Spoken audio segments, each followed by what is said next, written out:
Second चीज ये है कि सोशल लेवल पर भी यानी कि रमजान मुबारक का impact of Ramzan in our society, on our behaviour, on our society, यानी कि अपने माहौल पर कैसे उसके असर पड़ते हैं। देखिए आप कि एक आदमी जब भूखा रहता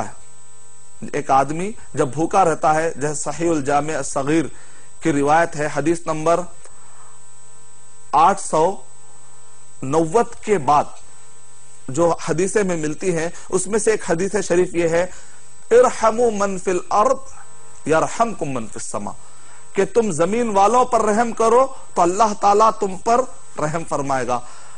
आदमी जब भूखा रहता है तो उसको भूखों का एहसास होना शुरू हो जाता है। नतीजे में एक इंसान एक समाज के लिए अच्छा ही सोचने वाला बनेगा। ये फायदों की बात कर रहा हूं मैं, मकसद तो ये है कि अल्लाह को खुश करना है, अल्लाह के बतलाए तरीके के मुताबिक हमको रोजा रखना है, लेकिन जानिबी फायदों की मैं बात कर रहा हूं। जैसे मकसद तो दरख्त का फल खाना होता है, लेकिन साइड में हवा मिल जाती है, साइड में साया मिल जाता है, तो ये जानिबी फायदों की मैं बात कर रहा हूं।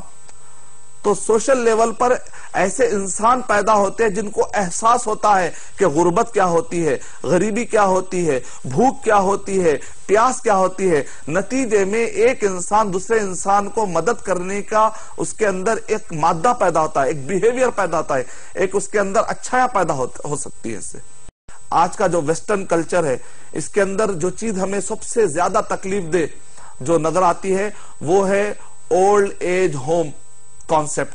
यानी कि बच्चे बड़े होते हैं, कहते हैं हम इतने बिजी है, टाइम नहीं दे पा रहे, अपने बड़ों से नहीं मिलते, यहां तक कि वक्त आता है कि ओल्ड एज होम में ले जाकर छोड़ दिया है। जब मैं सिंगापुर गया था तो वहां पर मैंने देखा कि बूढ़े माँ बाप रो रहे हैं और कह रहे हैं कि हमारे बच्चे आज बहुत बड़े बड़े ऑफिसर हैं, उन्होंने अपने अपने बच्चों के नाम बताए, लेकिन उनके पास टाइम नहीं है कि वो आकर हमें पुरसा दे या हमारे से बात करे या हमारे बारे में सोचे। यानी आज के जमाने में इतना लोग बिजी हो चुके हैं कि कम्युनिकेशन गैप आ रहा है।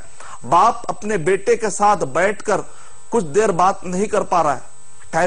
टाइम इतना ज्यादा, आदमी के पास टाइम की इतनी ज्यादा कीमत बढ़ गई है कि उसको मैनेज नहीं कर पा रहा है। जबकि साइंसदान और साइंटिस्ट ये कहते हैं कि कम से कम ऐसा सिस्टम बनाना चाहिए कि फैमिली मेंबर्स आपस में बैठकर एक वक्त पर बैठकर खाना खाएं। खाना खाते वक्त तो सही, कम से कम माँ बाप आपस में, बच्चे सब मिलना चाहिए, आपस में मिलना चाहिए। इस दौरान कन्वर्सेशन होगा, गुफ्तगू होगी, या कम से कम तफरी का सिस्टम होना चाहिए, कुछ ना कुछ मिलने का सिस्टम होना चाहिए। ये हमारे हेल्थ के लिए भी अच्छा है, समाज के लिए भी अच्छा है, और सोशल लेवल पर भी सारी चीजें बहुत अहम है। तो आज के दौर का गंभीर मसला है। नबी अकरम सल्लल्लाहु अलैहि वसल्लम ने कैसे इसको उभारा है। देखिए, मन फत्तरा साइमन, जिसने किसी भी रोजेदार को